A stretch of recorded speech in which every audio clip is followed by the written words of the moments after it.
Здравейте!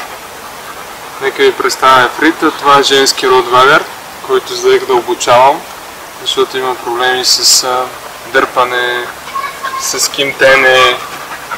И всъщност тя изглежда много миловидна и много лигава, както и сами може да видите. Ефи! Сега ще ви покажа обаче какво се случва, когато не установите контрол върху самото куче. И най-вече защо е толкова важен ритуал с хранене. Както гледате миличкия ротвейлер, вижте сега какво се случва.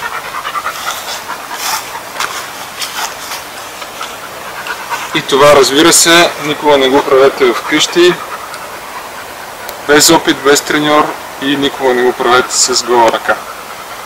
Айде!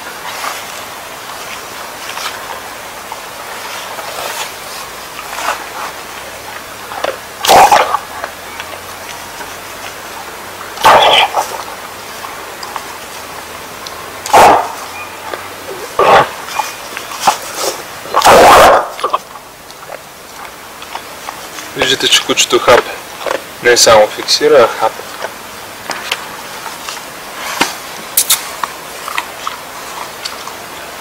Може да видите видеото, свързано с ритуала за храненето, за да имате едно добро и балансирано куче, като това ето